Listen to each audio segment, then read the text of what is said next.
toujours les détails ordinaires qui hantent le plus. Un uniforme bleu marine, une jupe plissée, des gants blancs posés avec soin. Tout est en ordre, tout est propre, tout est trop parfait. Comme si quelqu'un avait pris le temps de tout ranger après 22 mars 2011, 5h30 du matin.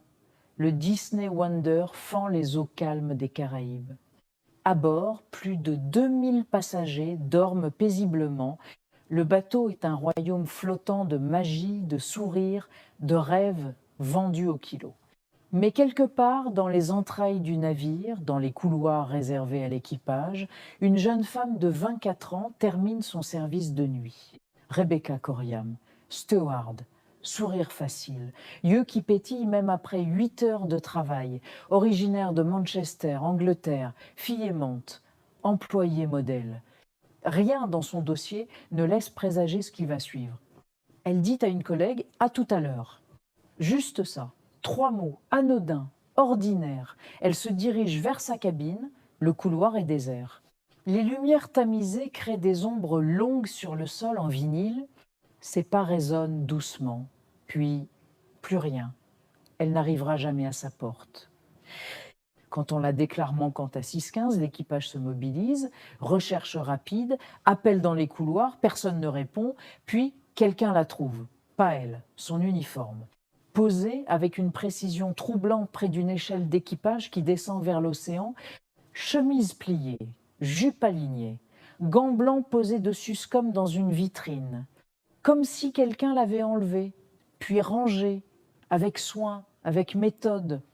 Les enquêteurs demandent les bandes des caméras de sécurité, celles qui surveillent la zone équipage seulement, là où Rebecca a disparu.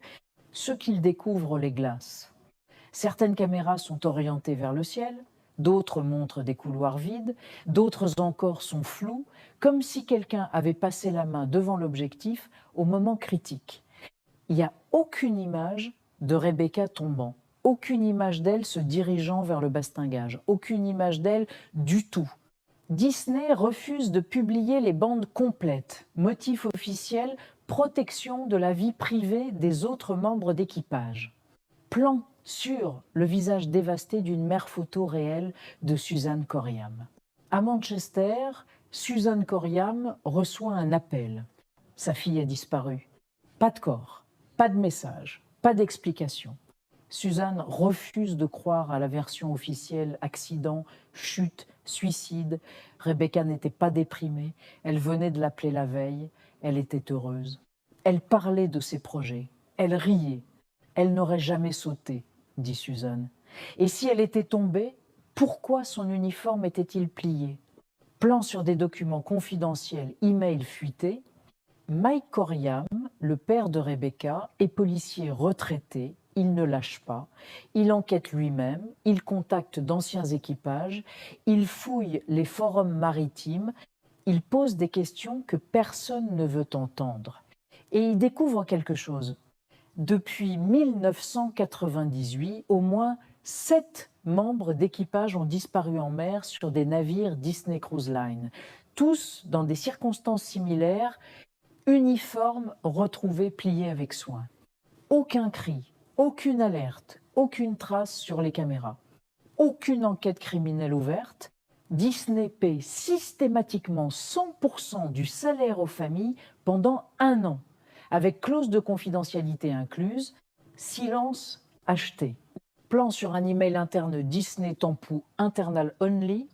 En 2015, un email fuité révèle l'impensable. Protocole Monsieur R activé pour incident Coriam. Monsieur ER égale Maritime Emergency Response. Mais Rebecca n'a déclenché aucune alarme. Aucun passager n'a signalé quoi que ce soit. Aucun membre d'équipage n'a vu quoi que ce soit. Le protocole a été activé avant qu'on la déclare manquante. Comme si le bateau savait, avant tout le monde. Aujourd'hui, 15 ans plus tard, l'affaire reste ouverte. La famille Coriam poursuit Disney depuis plus d'1 décennie. Aucune réponse, aucune transparence. Juste le silence d'un géant qui ne veut pas qu'on regarde sous le tapis magique. Rebecca n'est jamais revenue, son corps n'a jamais été retrouvé. Mais son uniforme, parfaitement plié près d'une échelle menant à la mer, reste là, dans les archives, dans les mémoires, dans les questions sans réponse.